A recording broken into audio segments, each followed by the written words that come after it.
Yo everybody, what's going on? This is Keegan from Kman Reviews. If you enjoyed this review, make sure you hit that like and the subscribe button. And if you have any opinions at all that you would like to share, make sure to leave them down in the comment section. Josh Ramsay, The Josh Ramsay Show. Josh Ramsay is a Canadian singer, songwriter, frontman for the one and only Mariana's Trench, a band I practically grew up on being an early consumer of mainstream radio.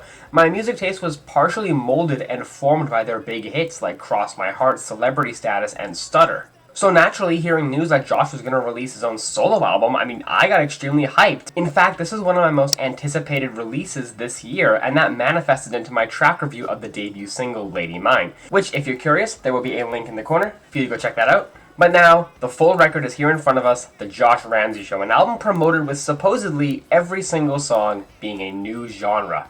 I'm not going to waste any more time though, let's just dive right in. What are my thoughts on The Josh Ramsay Show? Let's find out as I review it track by track. We will start with the singles, with there being 3 of them. The first being the opener, Lady Mine, featuring Chad Kroeger, which, as I mentioned before, I already talked about in full. But to give a quick TLDR, a triumphant opening statement to the album, especially inoculated by those powerful horns, plus the smooth riffs solidify the track in the anthemic hard rock field. I'm so happy this was the opening track. I could not have asked for a better song to kick off this record with. The second single, Best of Me, featuring Dallas Smith, unsurprisingly insinuated by that feature, is Josh's take at a country song, and I really like it. It's definitely a sterile, mainstream country song, of course, but it does still have a bit of twang to it. The chorus feels very traditional, with the resonating acoustic guitar and smacking drums, while the verses have that signature little quivering guitar you hear in a lot of mainstream country of the same caliber. Gotta say though, despite Dallas's noticeable vocal inflection, Josh and him have very good chemistry. Much like Josh and Chad on the lead-off single, hearing them sing together on the chorus, their voices play well off each other, as these lyrics are about the aftermath of this breakup, trying to drink the memories away, but it's no use, the ex still has the best of them. Love this one. And the third and final single, Spellbound, is definitely an engaging song. It's stuffed by a lot of sharp yet still delicate strings, blissful fluttering of flutes, tuba work that helps to deepen the instrumental even more, and sweet magical triangle rings. The whole thing is really reminiscent of like a Disney soundtrack, especially with Josh's soft and clean vocal work that sounds like he's a part of the official sing-alongs. The lyrics are a bit more down though. Josh did mention he wrote this song about his mother who passed away, but he didn't want to make a depressing song, he wanted to make one that was more lively and jubilant, a tribute rather than sentimentalism, and I think he did an amazing job at that. Now for the rest of the tracks. Blame It on the Beat is the peppiest and most hyper I've ever heard Josh, point blank period. He really sounds like he had an amazing time recording this song, giving us his take on soaring yet upbeat swing, and the blasting red hot brass and dancing piano presents an uber infectious energy to either snap along with or just lose yourself on this beat. There's really no other option. Josh certainly seems to take the latter as he slowly gets possessed by this overall happy vibe, letting out some of his most fun and vocally impressive melodies I've ever heard him deliver, especially for that final chorus, and I can't help but get suckered into it. Love it. Army of One is an atmospheric instrumental interlude, sounds like the clips they play at the opening of a movie. It serves as a decent transition in the context of the record, so it does its job, but I'm really not going to keep it around. You and I, featuring Theon, opens up with this bubbly, plunky, rich synth that makes me think Josh is just taking this song in an overly sugary pop direction, and it kinda goes there. The introduction of the snare for the pre-chorus gives off the feeling that this is leading to a drop, and that's when I hear the punchy electronic pulses come in to enact said drop. Usually I'm not a fan of the cliche that is the drop in typical pop music, but the way this one is pretty powerful and feels a bit more nurtured than the skeletal drops you hear so often in pop radio today. Both artists here really utilize the sheer force of their voices on this track, only amplifying the song from the already powerful beats. Yeah, I really like it. Delirious, featuring FEFE DOBSON, gives us the first truly slow song on the album. It's not necessarily a ballad, but just a slower pop song. The quivering melancholy of the guitar, the moody ambience of the synths, and the slow thumps of the bass.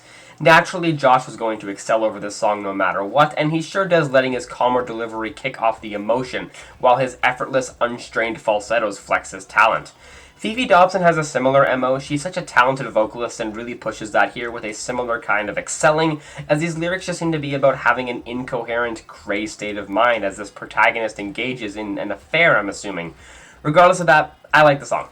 Painted Faces dives full on into like early 90s grunge. The opening riff alone sounds strikingly similar to Smells Like Teen Spirit's initial explosion. While the similarities don't end there, as when the riffing slows down, the same singing riff that you hear afterwards is basically solid proof that Smells Like Teen Spirit likely inspired this track, while also being helped by some thudding percussion. However, blatant copying aside, I am completely enamored by Josh's shrill, scratchy singing that perfectly embodies the style. Even way back on Fix Me, he never went this rough. Plus, I also just love how menacing the bridge comes off, very appealing as well. Certainly an album highlight. Try Me, which kicks off in a sunny, tropical way, courtesy of that hollow-sounding percussion that kind of reminds me of bongos. There's also some bright vocal harmonies that come in later in the song, plus some use of claps and trumpets that only force that mood even more, which isn't a problem considering I do enjoy that style. Of course, there is a typical drums and muted riffing that makes up these kind of pop songs too, and speaking of which, I swear the rhythm of the chorus here is extremely similar to that CeeLo Green song. Y'all know the one if you hear it, as these lyrics are seemingly trying to reignite this relationship, wanting to get under this partner's skin in the best way, and hoping they feel the same way about them too. Great song. The Ballad of Cheeky Valentino is another interlude-like moment on the album, a brief 1 minute and 45-second instrumental break, and it's a very tender piano and string-driven song. Almost sounds like the score that plays at the end of a movie. Not like the end credit scene, but just like the final moments of the film. Again, it's an interlude, it's alright. Beat the Devil featuring SERENA RYDER has a very glossy, electronically charged funk to it. The bass work is amazing, the crispy, almost metallic guitar is really nice too, but the real star of the show is just how anthemic the song comes off in its shots of brass, harmonica, and groovy percussion that gives the track the faintest garnish of blues. Plus, solo, y'all already know they get some bonus points from me. Josh and SERENA are both extremely talented vocalists, flexing the heights of their ranges as they sing about, I'm assuming, beating this temptation or addiction, personifying it as the devil. Still really enjoy this track. Like You Do opens up with some enthralling ambience. The slow tempo of the song combined with the fragmented strings, piano, and rising tone is truly something to behold, and the rest of the song only builds on that, especially on the chorus with the section vocal blips, rising and falling, only intensified by the punches of horns and Josh's high notes to end all high notes. I would almost compare this to the ballad version of Blame It on the Beat, maybe something like a Motown ballad, as these lyrics, which Josh said are actually about the time he proposed to his wife. Very sweet, and a great song to boot. Perfect Mistake featuring Rhea May is a synth-fueled pop jam, and I absolutely adore it. Sounds a bit too polished to be on the latest Mariana's Trench album Phantom, so it manages to fit nicely here on the album. The laser blast of synthetic energy, the retro-tinged keyboard, and the snaps. It almost reminds me of like an 80s pop vibe, which I am all for 80s nostalgia. Speaking of that, Josh kills it here. I always feel like he's had a knack for a snappy pop instrumental, and he goes all in here. Plus, Rhea May is a fantastic partner to Josh on this track. She's also been diving into a bit more sheened pop on her most recent material, but this is some of the best she's done. Amazing song. The Deep Woods is the third and final instrumental interlude on the album, this time being a bit more ominous, mystical, and lavish. Soaring strings, intense build-ups, it's a phenomenal transitional piece again, but it is still just an interlude.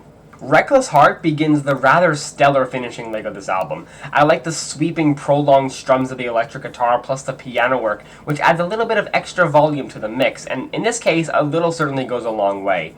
But in all honesty, I am the biggest sucker for these bass-dominated, groovy choruses, and this one is definitely up there. The bass feels very organic and full, the extra guitar embellishments are perfectly administered, and the bridge is an amazingly intense transition to that final chorus. Really just a flawless song in my eyes, as these lyrics are about having a reckless heart, forever searching for that love through any rights and wrongs. Fantastic song. Like There's Nobody Watching featuring DJ Sharkpocalypse, which is an artist I managed to find very little information on, but regardless with that name association, I kinda expected this to be a bit more of a club-ready, dubstep-influenced EDM song, but instead of something like Skrillex, it's more like one of Marshmallow's heavier songs, but frankly, it is more quality. The thudding bass, sandy snare, and typical breakdown leading to the drop that's commonplace in this genre of electronic pop, plus the repetitive lyrics. It's still an alright song, but this kind of music has never really done that much for me. If I had to pick a least favorite on the album, this would be it. Can't Give It Up featuring Tyler Shaw, which is a track Josh mentioned as being like a male Adele song, which I hardly see, to be honest. To me, this just kind of feels like any moody pop song infesting the radio right now. Melancholic guitar, thunderous percussion that especially resonates for the chorus, plus the choir of background singers adding an amazing depth to the song. Returning back to that Adele comparison briefly, the biggest sign I got from that is Tyler Shaw himself. He has the sheer, unbridled volume in his voice to match that Adele style. Josh's is a bit more constrained, but certainly still a sharp presence. Lyrically, the song is about wanting both parties in this relationship to really give it their all. They can't just give it up now. Pretty good track. And finally, the closer, Miles and Miles, featuring Josh's sister, SARA Ramsay, which, of course, is a slower song to finish the album, but this is a fittingly grandiose final act to the record. Sweeping strings like an opulent orchestra, violins, cellos, flutes. As much as I don't really want to make the comparison, it feels very much like a Mariana's Trench closer that is often emotionally striking in its instrumentation. Unsurprisingly, Josh kills it vocally. He really gets to let it all out as he sings about his father. Both of his parents tragically passed away during the making of this record. He had Spellbound for his mother, and now this is his father's tribute track. And it's amazing. Overall, I'll admit I had a decent chunk of worry going into this record. Josh specifically promoted this record with the tagline that every song would be in a different style and genre. And while my knowledge would personally debate that to maybe about 3 or 4 tracks being relatively similar, this is a resounding success for Josh, displaying his virtuosic talent as a musician, singer, and entertainer full force. A strong contender for Album of the Year for sure. I am feeling a 9.5 out of 10 on this album. Well guys, hope you enjoyed that review. Thank you all so much for watching, and I will see you in the next one. Peace.